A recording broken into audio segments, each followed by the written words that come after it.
In my last video tutorial, I was talking about standard access lists, and what we did was we wanted to make a standard access list to filter traffic from the 2 network right here. Okay, this is the 2 network, and we wanted to filter traffic to the 1 network over here.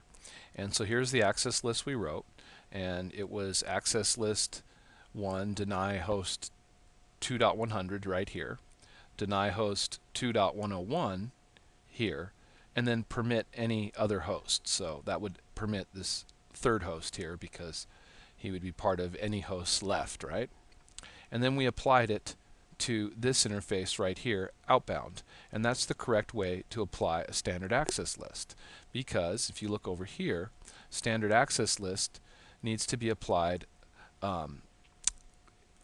if you look right here, standard access list needs to be applied closest to the destination. And if the traffic is going this way from here, following my cursor to here, then this port outbound is the closest to the destination, which would be reaching the 1 network.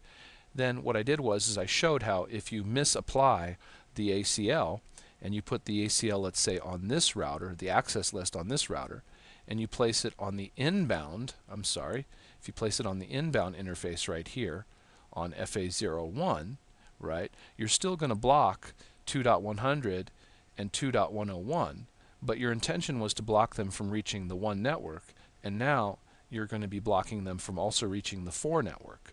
So in other words, they're going to get blocked here at this router, and the unintended consequence is that both networks will be blocked, or these hosts will be blocked from reaching both networks instead of only the 1 network. And this is where extended access lists come in. Now, and so I'm going to move right now into extended access lists because this is a perfect opportunity to talk about them. Now with an extended access list, for one, you apply it closest to the source.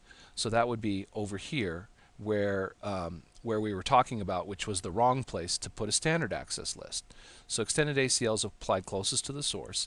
And the other thing that would have been perfect in this scenario with an extended ACL is that you can deny the source IP address plus the destination IP address. So we could have said we want to deny source 2.100 and 2.101, and we want to deny destination the 1.100 network over here. So we could have said, we're going to deny 2.100 and 2.101 from reaching the destination, the 1 network over here. So that's perfect. So we apply that ACL, let's say, on this interface, and it has the right consequence because it can block or deny or permit both the source and the destination. And optionally, we can also block a port or a service. And so that's what we're going to do right now as a way of learning about access lists. Now, to make this network go, we now have 4 networks. The 1 network, the 4 network up here. In between the 2 routers is the 3 network, and over here this is the 2 network over here. And to do this, I just configured some static routes on these 2 routers.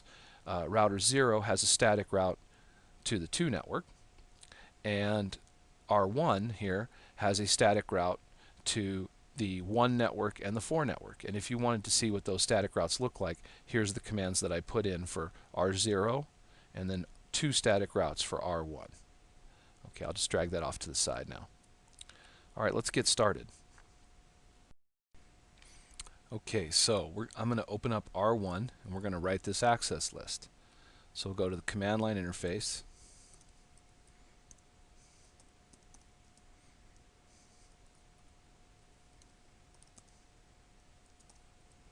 And we get to global config mode. I'm in global config mode right now. And we're going to say access dash list. And if it's an extended access list, it needs to have the number 100 to 199. So we'll start with 100. And now that's going to make an extended access list. And then the parameters are now going to be slightly different. So I'm going to drag this out over here. Let's take a look. So we'll put a question mark in. And we can see here, first of all, deny, permit, or a comment or remark. So we'll say we're going to deny, right? And then we'll put another question mark. And unlike the standard access list where we could now just go straight to our IP address, the source IP address to block, in an extended access list, we can do other protocols.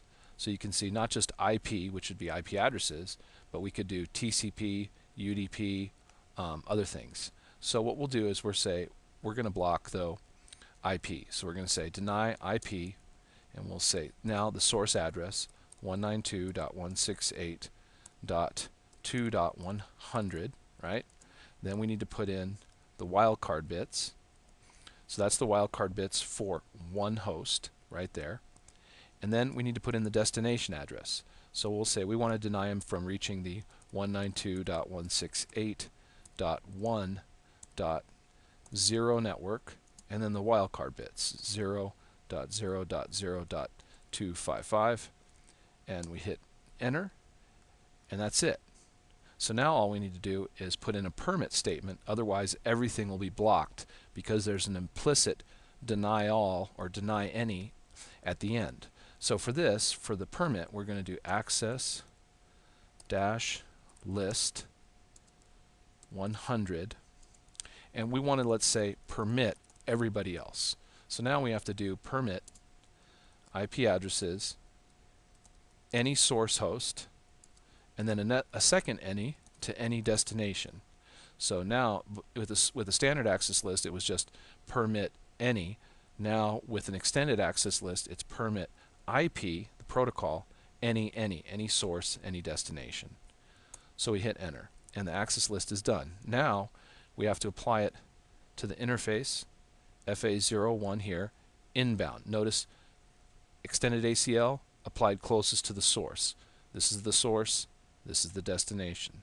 So right here, inbound going into the router. Alright, so we'll say interface FA0/1 IP access group, the number of the access list, which in this case is 100, right? And then inbound. We hit enter, and now it's done. Alright, it's a done deal. Control C, show run. You can see there it is applied to the interface. Notice this is the Fast Ethernet configuration for Fast Ethernet 01. And then there's our access list. We're just denying one host. So let's give it a try. So this guy should be denied from reaching the one network.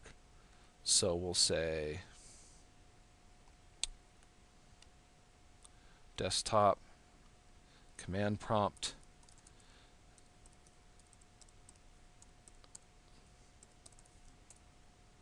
okay, destination host unreachable. Perfect, that's what we wanted. Notice the router that responded is 2.1. So this router right here responded, nope, can't do that. Alright, so now we'll go to the other host here. 2.101 should be allowed. So we'll go here and we'll try the same thing.